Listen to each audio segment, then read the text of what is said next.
Well, that was unfortunate. I guess they're just busy in there. They can't take my glasses right away. Not a lot of people, which is to be expected. It is Saturday, so I'm gonna need to hurry up and fly on down to see my barber. I've got about 20 minutes, and then I'll be back to drop off my eyeballs.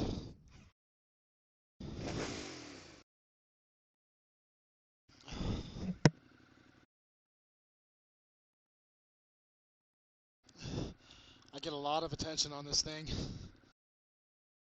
People always wave in and stuff like that, especially if I take a trip up to like Santa Fe or something like that and I end up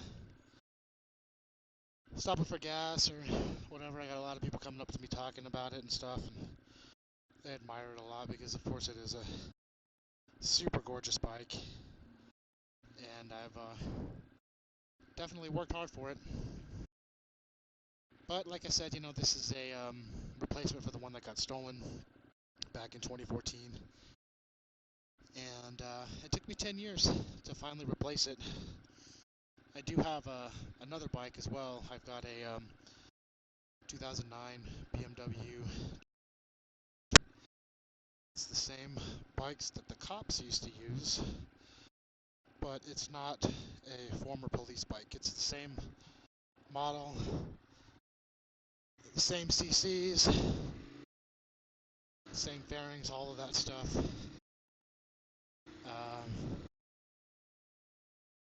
It's a really good bike, but it's kind of boring to ride. You know, it's meant for touring. It's meant from going from like here to Nevada every weekend or something, you know. This bike's a lot more fun.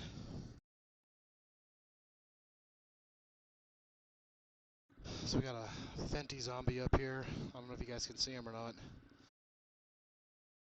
He's begging for money. The shitty thing about living in Albuquerque, man, is that it's gotten so bad. I mean, so much worse than it used to be.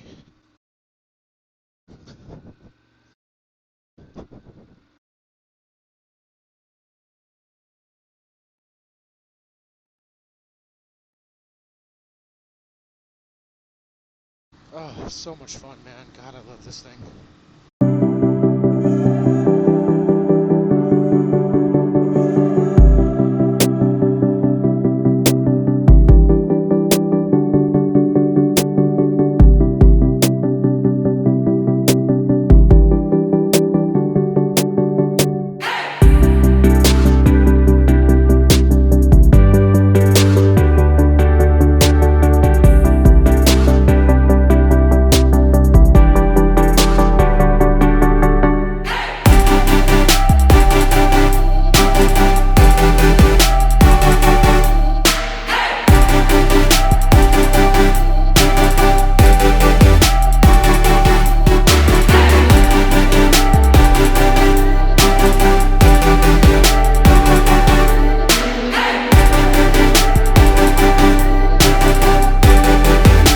So I got this really great jacket. It's the first time that I actually spent some money on something decent. I mean, like, don't get me wrong, I've worn them all. I've worn, like, you know, traditional motorcycle jackets, mesh jackets for summer riding. I've never had anything like an Alpine Star or anything like that, but I actually spent a pretty good amount, like more than I normally would for a jacket, on this Sedici. And man, it was worth every penny, man. Like every time I look at these things, I always thought, like, how could somebody ride with that, man? Like, I mean, it just seems like so restrictive. But it's made from like all of this great, like, you know, stretchy material. I mean, it's got this fantastic armor on it. I feel 100% protected, and it's flexible. Like, I mean, I'm not really a big guy, but I've got big shoulders and kind of a narrow waist, so for me to find a motorcycle jacket that fits comfortably, that's not tugging at my underarms or like that when I'm leaning forward. It's kind of difficult. But I went to Cycle Gear, and they had a white one that was kind of like, because they usually keep these up on the rack or like high up so that, you know, people don't go running off with them.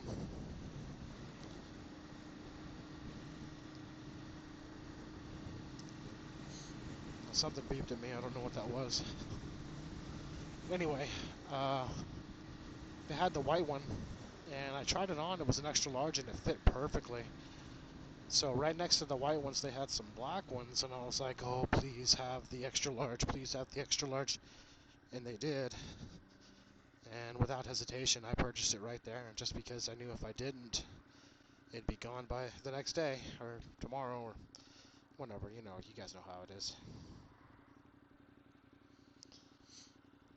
But I'm really, really glad I did, man. This jacket is just top notch. It's the best jacket I've owned.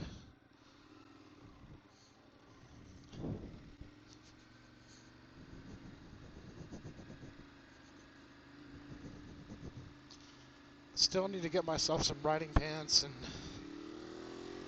some proper boots. Right now I've got these Dr. Martens that I'm wearing, and I really do like them, but they're kind of more for fashion. There's not really much of a functionality when it comes to riding, but they look cool. They look like motorcycle boots. They've got buckles on them and stuff like that, but they're not really meant for riding. They're just more for a fashion statement, I suppose. But I like them. I've always had Doc Martens. Not always the boots I've always worn, because I've actually worn Harley Davidsons before when I didn't ride a Harley, because I never have ridden a Harley. They weren't really my thing. My very first bike that I ever owned, I bought it off of a friend of mine. It was a Yamaha Seika 2, 93, I want to say it was. It was a little 600, and it was fun to ride. But there was a lot of problems with it, a lot of stuff that, hey fellas, so they don't even want to wave to me. A lot of problems with it, like it needed a lot of maintenance, and of course I didn't know anything about bikes back then. So, I mean, like it needed new sprockets, chain, I mean, like all kinds of stuff. The fairings were missing on them, and a whole bunch of things like that. And I had that bike for a good while, but that one got stolen as well. And funny story about that one actually is, I mean, like it was crazy. Like, I mean, like I didn't even have like an ignition on it. Like I literally had to pull the connecting wires apart. I mean, it was just like begging to be stolen because it was so easy to hotwire, because I pretty much had to hotwire it every time myself. Uh, so one night, well, this is kind of going back to another longer story that I'll get into some other time. But I was working at an auto parts store, and this guy comes in, and he's like, "Are you the one with the Seika?" And I said, "Yeah." He says, "You selling it?" And I says, "Yeah." He says, "Well, how much do you want?" And usually, you know, when stuff like that, that's that old and that beat up, you know, you sell it, you usually just sell it, like as a rule of thumb, it's like $1 a cc. So I said, "Well, how about 600 bucks?" He's like, "Oh, okay, great, sounds good." And I was like, "Okay, I get off work at this time. Here's my apartment. Come on over and take a look." He's like, "All right." There we go. There's a guy.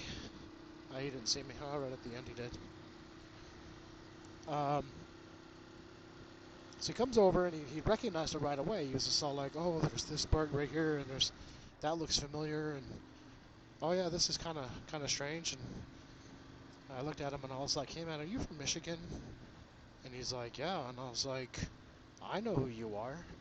You're the guy who bought it from the guy that stole it from me." And I ended up selling him that bike a second time. Like, he paid for that bike twice. I guess he really, really wanted it, I suppose. And with that money, I ended up buying a 600cc Suzuki Katana that I had for about 10 years, man. And that bike was straight out of Mad Max, man. Like, it was all tore up. But it was my war horse, dude. I had that bike for a long time. I rode it to Dallas and back. Anyway, we are here at my barber's. So I will talk to you guys soon. Stop recording.